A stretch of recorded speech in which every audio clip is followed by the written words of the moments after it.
This is question number 12 of homework 2, problem 14-8. This is a question about homemade leverage. Conspicuous Consumption Corporation, a prominent consumer products firm, is debating whether or not to convert its all-equity capital structure to one that is 30% debt. So this sentence tells us that the current capital structure of the firm is all equity, but it's considering to change to 30% debt capital structure. Currently, there are 7,000 shares outstanding, and the price per share is $44. So from this, you can tell the total value of the firm, which is simply the product of the total shares outstanding times the price per share, because currently the firm doesn't have any debt. So the value of this is the value of the equity. That's also the value of the firm. EBIT is expected to remain at $30,100 per year forever. So this is a perpetual cash flow. The interest rate on new debt is 9%, and there are no taxes. So this last sentence is very important, because from the Modigliani and the M&M Proposition I, we know that if there are no taxes, the firm value will not be different if the firm is unlevered or levered. In other words, the firm's value doesn't depend on the capital structure of the firm. So with that in mind, we can solve this question pretty straightforwardly. A. Mrs. Brown, a shareholder of the firm, owns 150 shares of the stock. What is her cash flow under the current capital structure, assuming the firm has a dividend payout rate of 100%? So this part of the question is relatively easy to solve, because currently the firm doesn't have any debt, and we know that the price per share is we know that the total EBIT, that's the earnings before interest and taxes, that's the aggregate, and then we know the number of shares. So from that we can tell the earnings per share, and multiply that by the number of shares for Mrs. Brown, and we can obtain the cash flow under the current capital structure. So, and now let me solve this. Let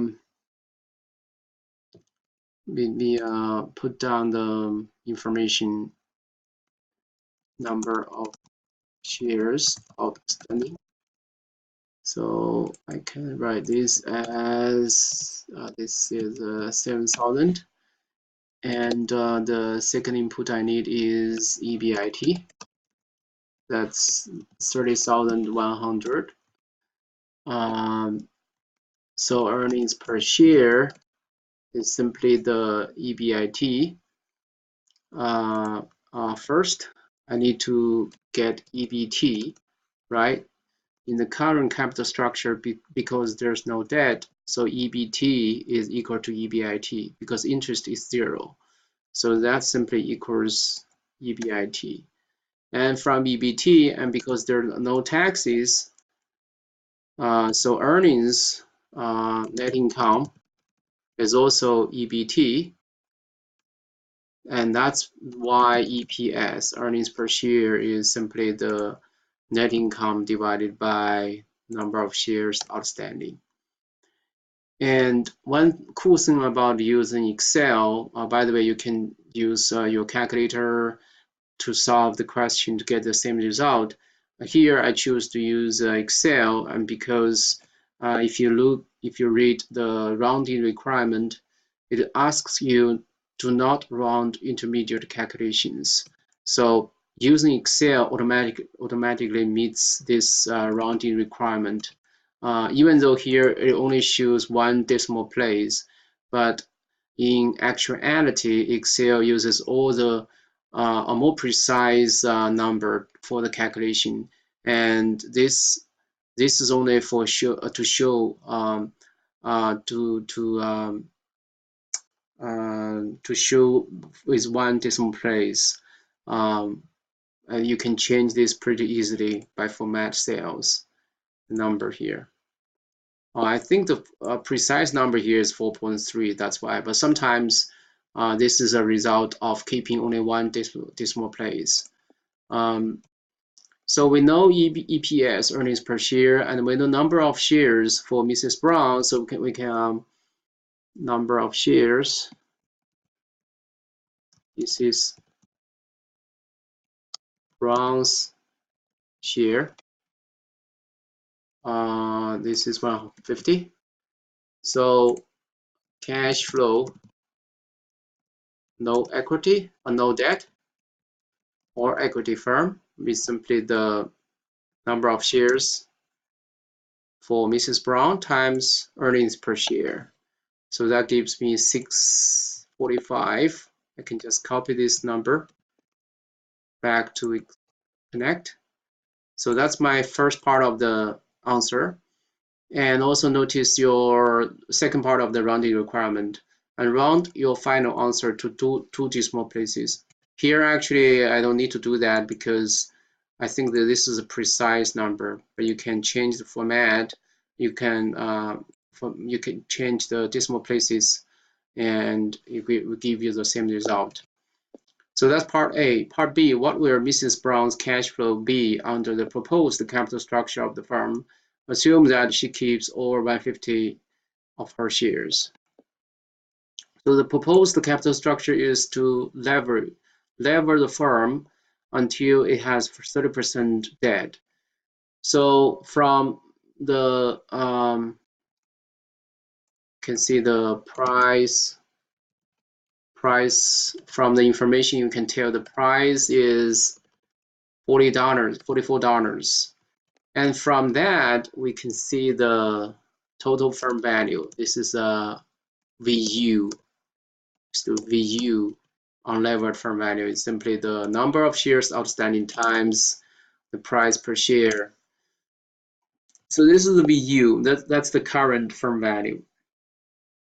And now the firm wants to lever until it has 30% debt. So we can tell how much B the firm needs to have. That's the total amount of debt, which is this unlevered firm value times 30%. Right? So that's the total debt the firm wants to issue. And after the firm issues this debt, it wants to retire or repurchase some of its existing shares. So the next question is how many shares it wants to repurchase. And we know that by issuing debt, the price won't change. Right? The price per share won't change. You can tell from an example we talk about in class, which is available in my PowerPoint lecture slides. So the price doesn't change, and you know the total amount of money the firm uses to repurchase the shares. So from that we can tell the number of repurchased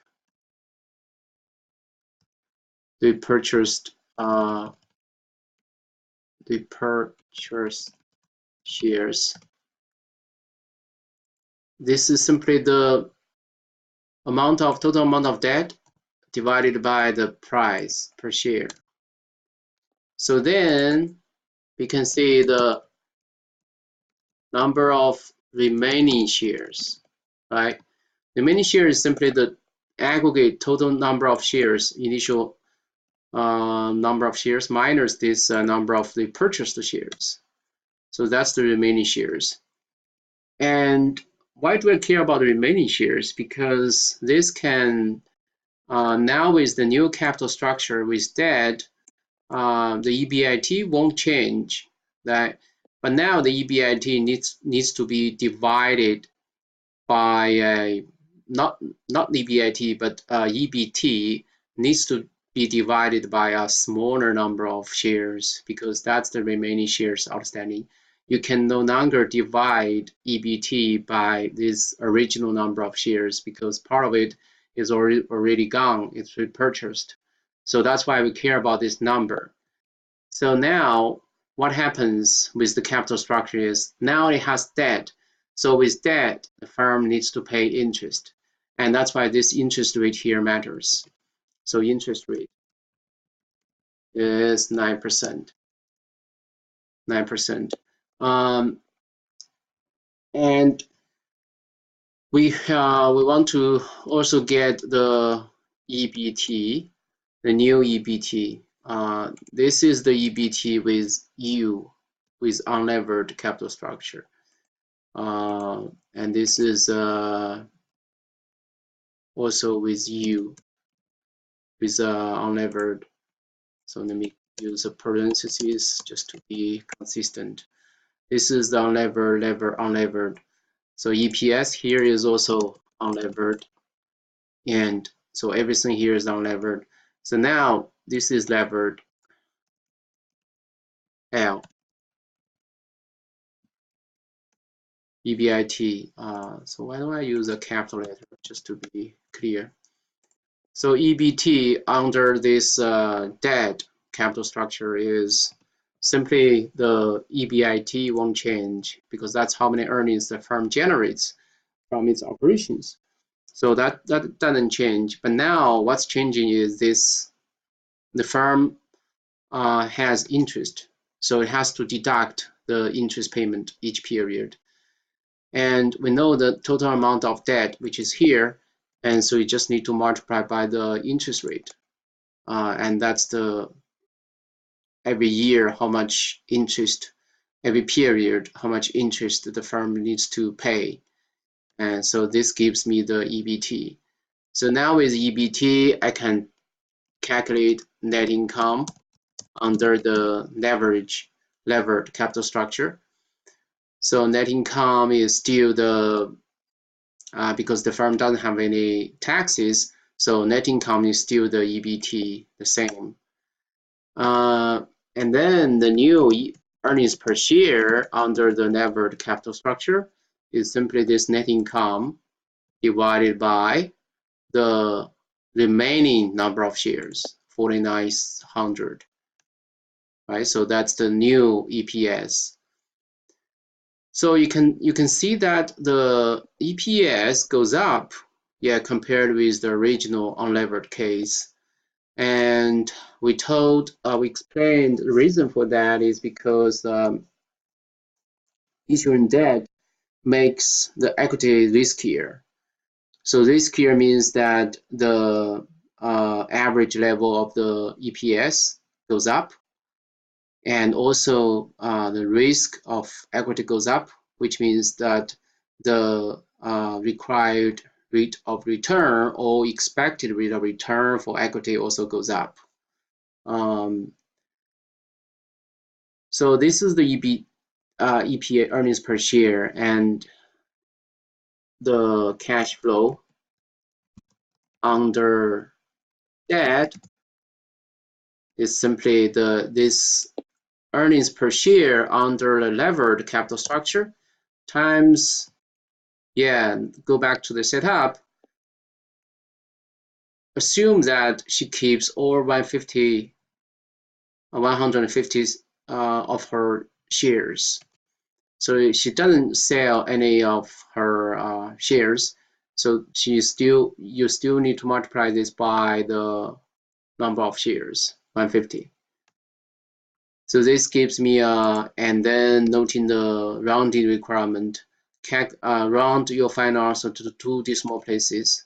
So then I can format my cells and change the rounding number here to be 2.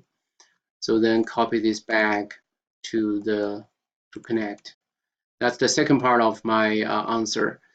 So some of you may be wondering why the cash flow changes, right? Because we may imagine based on the Modigliani and the Miller Proposition I, the firm value doesn't change. So it seems that the cash flow won't change either, but that's not the case. The cash flow will change because the riskiness of this cash flow will change. And we can actually tell how much of the riskiness is based on the Proposition II of Modigliani and Miner. That tells us how much the new, this is the M&M Proposition II. So this is the new cost of equity, and R0 we can calculate based on the EBIT and the total fair value. You simply need to divide the EBIT by the total fair value, and then the B over S, because the firm is 30% financed by debt. So this is 3 over 7, right? The remaining 70% is equity, so it's 3 over 7 times, yeah, we just explained how to get R0 and minus RB. RB is the cost of debt, which is 9% here. So we can calculate this RS, and you will, if you do that calculation, you will notice that RS has gone up. So the cash flow gone up, RS goes up, and if you divide cash flow by RS, you will get back to the original total value of Mrs. Brown, which doesn't change. So what doesn't change is not the cash flow, it's the total value held by its equity after issuance of the debt. So that's the total value. It's not the cash flow. The cash flow here is only per period. It's not the total value. Yeah, because every period she is entitled to this cash flow. What's also changing, as we said, is the riskiness of this cash flow. It's going up. So you are dividing a larger number by a larger denominator. So that gives you back to its original value, which doesn't change. And that's consistent with M&M Proposition I. So now the final part of this question, going back, assume that Mrs. Brown unlevers her shares and recreates the original capital structure. What is her cash flow now? So even without calculation, based on the M&M Proposition I, you can tell if she recreates the original capital structure. So her riskiness goes back to the original level. Hence, the cash flow has to be the same as the original level, 645. You can check my work and you will see this is the correct answer. But just to demonstrate how to use the homemade leverage, because that's the title of this question, right? Homemade leverage. And that's the way, that's the method M&M used to prove their Proposition I. And here we want to use the same method to get back to the cash flow here. So Mrs. Brown unlevers her shares and recreates the original capital structure. So now let's say with the leverage, Mrs. Brown, even though she only holds shares of the firm, but because she's holding the shares of a lever firm, so it is like that she also has capital structure, has debt in her holdings, even though she's only a shareholder of the firm. But because the firm is levered, so that leverage is kind of transferring to her holding as well, because her cash flow, as you can see from the calculations, her cash flow is actually affected by the capital structure of the firm. But now we want to do just the reverse, do it operate way in order to get back to the original capital structure of the firm, that without any debt or leverage or equity capital structure. So how can we do that? Because now the firm is 30% levered, right? The firm is 30% levered. So once we want to get rid of this debt, we want to do what? We want to actually invest in debt. Here, the firm is borrowing. So in order to reverse that, Mrs. Brown needs to sell part of her holdings of the stock and use the proceeds from that selling to lend to others at this interest rate, 9%. So that can get her back to the original no debt situation. Yeah, because on the firm side, as a shareholder, she is levered, right? Because the firm is levered. Now, if we want to get rid of her leverage, we want to make her also a lender. Yeah, because the firm is a borrower. So in order to get back to the original capital structure, we want to make her, Mrs. Brown, as a lender. So in order to be a lender, she needs to have some money at hand, and then she can sell some of her existing shares. She has 150 shares, so she can sell some of her existing shares and use that proceeds to lend as a lender, uh, and then at this interest rate. So then the question arises: how many shares she needs to sell? And because she wants to get back to the original capital structure, and because the firm is 30% financed with debt, so if she wants to get back to the no debt situation, she wants to sell 30%. She wants to sell 30% of her shares and use that proceeds to invest in a bond which pays 9% as a lender, in other words. So 30%. So now we know how many shares she needs to sell. Shares, this is Brown needs to sell is simply the total amount of shares times 30%, right? So 45. So with 45 shares, proceeds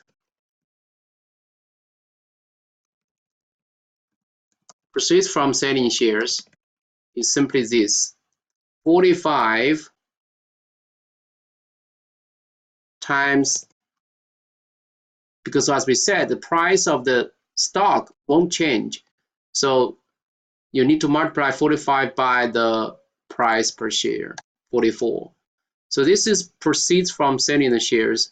So now she wants to invest this much of the money in the bond market.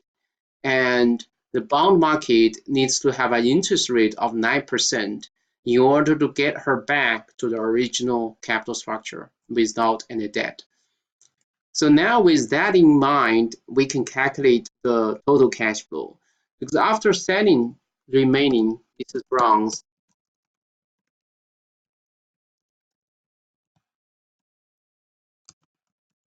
remaining shares. Remaining shares is simply the original number of shares minus the number of shares she sold, 105. And because she still holds the shares of a levered firm, so the cash flow from levered firm is simply this remaining number of shares times the EPS levered, right? We just calculated. So, but this is not all, because she also is a lender now. So cash flow from lending, that's simply this proceeds. This is how much she lends out, and then multiply by the interest rate, 9%. So this is the cash flow from lending, and this is the cash flow from the levered firm. This is from her shareholding. Now, the total cash flow. Total cash flow. This is get back to original capital structure. This is simply the sum of these two. This plus cash flow from the levered firm plus the cash flow from lending. And you can see this number is exactly equal to the original cash flow without any debt, as we just said. So copy this number back. Actually, we already did. So now I believe you should have a better idea about how to use the homemade leverage to calculate the cash flow and how to use that to get back to a certain level of the capital structure that's desired.